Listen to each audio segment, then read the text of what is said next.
Paula, até a próxima. Até semana que vem para vocês. Tchau, tchau. 9h20 agora. Falar de um assunto importante que é a questão do emprego, né? A taxa de desemprego no Brasil recuou para 6,2% no trimestre encerrado em maio. Pelo menos é o que mostram os dados divulgados hoje pelo IBGE. O patamar é o menor da série histórica da PNAD contínua para o período. O Alan Gani já está por aqui para trazer mais detalhes e informações a respeito dessa taxa. Gani, é uma taxa que tem se mantido relativamente baixa, né? Mas precisa ver a qualidade desse emprego também, né? Pois é, né? Esse é um grande ponto. Houve, de fato, um aumento no emprego no setor privado, no setor público, e talvez a boa notícia é que não houve um aumento das pessoas fora do mercado de trabalho. Por que eu estou dizendo isso? Porque muitas vezes a taxa de desemprego, ela cai porque a pessoa desistiu de procurar emprego ou opta por não trabalhar. Não foi o caso. De fato, mostra um aquecimento no mercado de trabalho, Nonato. Agora, em grande parte também, esse mercado de trabalho segue aquecido por conta de uma série de estímulos fiscais e de crédito no governo. E isso tem gerado um crescimento da demanda agregada acima da capacidade de oferta do país, o que gera pressões nos preços, o que traz pressões inflacionárias. Inclusive, este é o destaque e a preocupação do Banco Central, destacada na última ata do Copom. Gani, essa queda no desemprego pode estar associada também a uma recuperação real da renda ou não? Então, os dados mostram que há uma recuperação da renda. Agora é curioso, porque o dado do IBGE, da PNAD, mostra essa recuperação na renda. Hoje, o rendimento real da população próximo ali de R$ 3.400, mas, por outro lado, também tem toda essa questão inflacionária. É como se esses dados não conversassem, porque um dado, que é o dado do desemprego, mostra a recuperação da renda. Mas, por outro lado, a população, e com toda a razão, tem reclamado bastante da perda de renda por conta do aumento da inflação. Talvez sejam diferenças metodológicas, mas o fato é que se a gente for no supermercado, a gente sente uma diminuição do poder de compra e talvez porque a inflação, não só de agora, mas ela vem alta e vem sendo acumulada desde a pandemia, o que evidentemente no período deprimiu bastante a renda do brasileiro. De qualquer modo, é melhor ter essa tendência de queda no desemprego do que qualquer outra curva, não? Claro, é melhor. A gente trouxe também, só te cortando, Gani, o resultado do IPCA, que mostrou também uma leve queda no preço dos alimentos, né? Foi leve, mas exatamente. Está no caminho. A melhor notícia para a gente seria essa recuperação no mercado de trabalho, a queda na taxa de desemprego e o arrefecimento da inflação. Vamos lembrar que quando a inflação ela arrefece, não significa que o custo de vida diminuiu, significa que os preços estão subindo em menor intensidade. Mas, de qualquer maneira, os últimos dados do IBGE trouxeram, em certo sentido, uma notícia positiva para a população brasileira. Ou seja, essa recuperação no mercado de trabalho, taxa de desemprego em 6,2% e também um arrefecimento da inflação. Agora, resta saber como é que vai ser essa tendência para os próximos meses. Vamos lembrar que esses dados também são muito importantes porque acabam também trazendo um impacto na política, né? As duas variáveis econômicas que influenciam em votos o mercado de trabalho, emprego e também a inflação. É isso. Bom, vamos seguir acompanhando. Muito obrigado, Gani. Obrigada, Gani.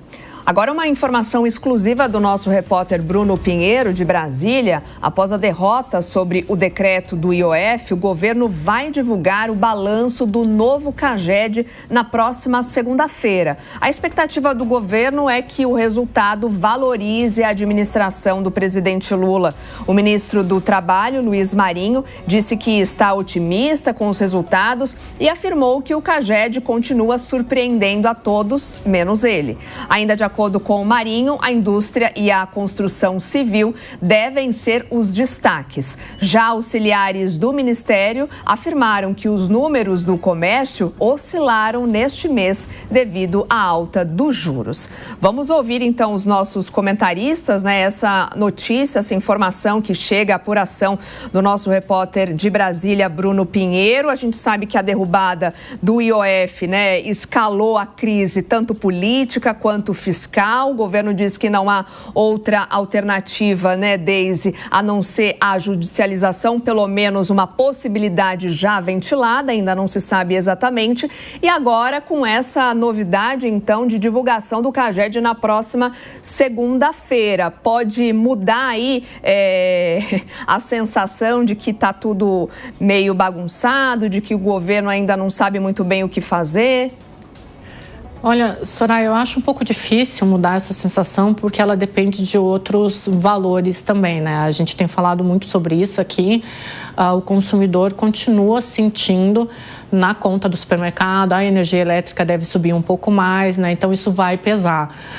Algumas mudanças pontuais, e por mais que elas sejam positivas, é óbvio que o governo acaba comemorando, né? Tem que comemorar isso, mas o que a gente vê aqui também a gente tem que olhar um pouco além desses números, porque a gente tem agora, o Gani estava falando aí dessa alta ocupação e formalização no mercado de trabalho, né, que subiu um pouco aí, então a gente tem um mercado aquecido, isso acaba sustentando o consumo, mas isso também, quando a gente tem mais gente empregada, a gente tem uma maior pressão sobre os preços, e isso acaba fazendo com que o Banco Central também mantenha essa taxa Selic mais alta, então os juros eles devem permanecer altos, isso pode ser um pouco problemático para os investidores, então o governo acaba tendo alguns alívios pontuais, mas aí eu volto para aquilo que a gente sempre fala aqui.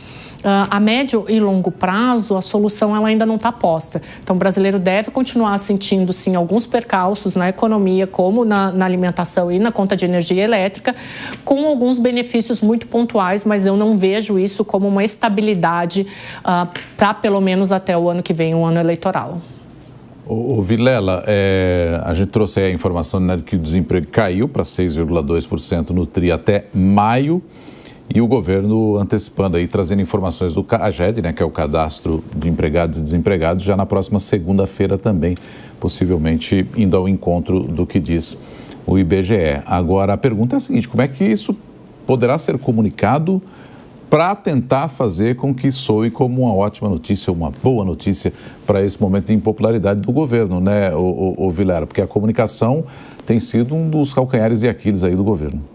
Pois é, Nonato, no aspecto da economia, nós temos convivido ao longo desses 2 anos e meio do atual governo com situações que demonstram ora notícias ruins, ora notícias positivas, e uma dificuldade do governo em embrulhar esse pacote, em promover determinadas mudanças e determinados ajustes no sentido de fazer com que as notícias positivas elas sejam uma constante. Não adianta a gente falar que o desemprego ele está no menor nível, que o emprego formal está num nível alto, se a sensação que o trabalhador tem no dia a dia é que o preço do alimento prioritário que compõe a cesta básica, ele está subindo a cada vez que ele vai no mercado. Se o cidadão ele tem dificuldade de comprar os mesmos itens que ele comprava no mês anterior.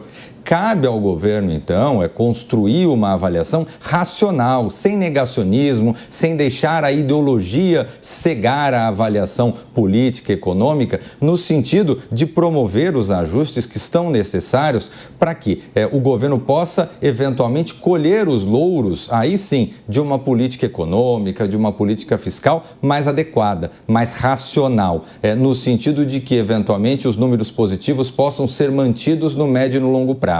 Senão, nós iremos continuar convivendo com manchetes que muitas vezes são contraditórias. Ora favoráveis, mostrando determinados números positivos na economia, e horas desfavoráveis, demonstrando realmente a grande dificuldade que o governo tem com relação a esse tema.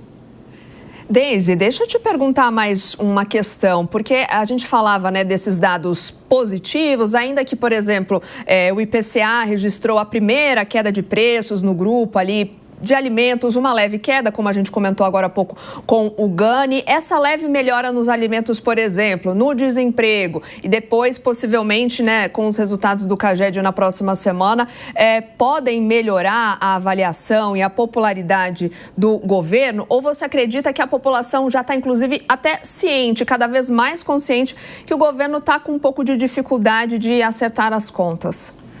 Olha, Soraya, até o próprio Gani falou, acho que no comentário dele ontem aqui no Jornal da Manhã, né, que essa estabilidade aí no preço dos alimentos, uma leve queda, né, não significa que o preço dos alimentos diminuiu, mas ele parou de subir. Teoricamente é isso, mas continua sendo um custo de vida muito caro para o brasileiro, né?